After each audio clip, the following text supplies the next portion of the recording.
let's kick off things with some food news. Okay, too late. All we do is talk about food.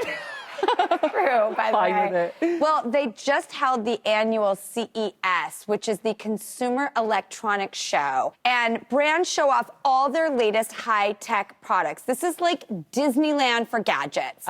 And I saw something, Ross, and I had to show you, okay, because I want it real bad. It's an ice cream robot. No. Yes, CNET reports that Cold Snap is going to make a soft serve on demand, basically Keurig coffee pods, but with ice cream. 2020 was a hard year. 2021 coming through with an ice cream robot. Thank you so much. I love soft serve. I used to work at McDonald's, and I would do register, drive-through, and grill, the triple threat.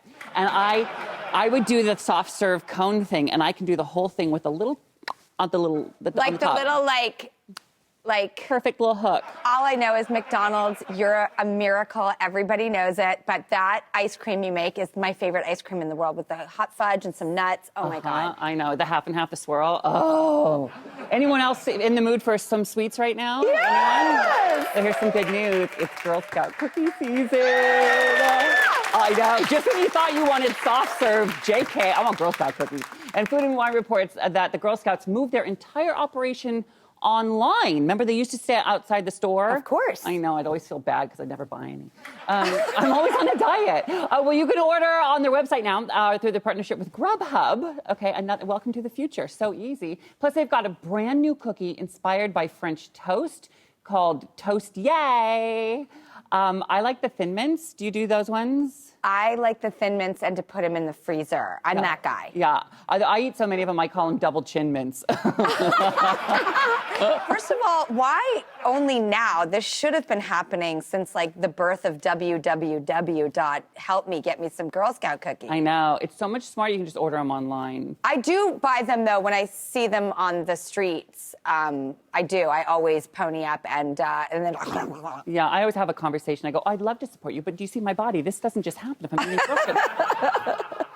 Sorry. Well, another thing that I really love doing, Ross, is puzzles. Big puzzler. I just started. I told you I did my first one in quarantine. It gave me such anxiety, but now I'm obsessed with them. I won't do a puzzle if the box is opened. Why? Because if I do all that work and then there's like a missing piece at the end, it's going to send me into an insane asylum.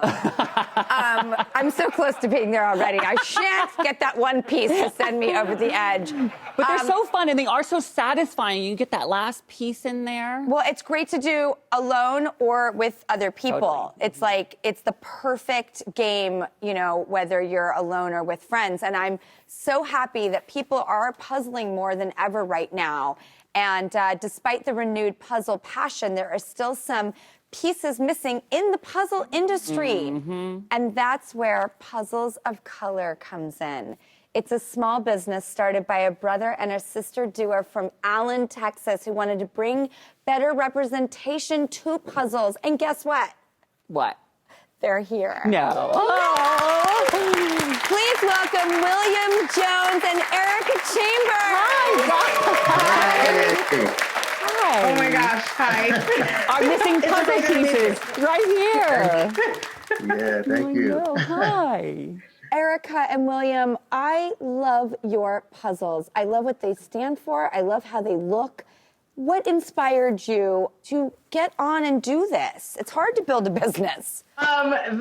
We actually grew up doing puzzles as really young kids. We started doing them in elementary school as a winter break thing. My mom wanted to keep our minds fresh.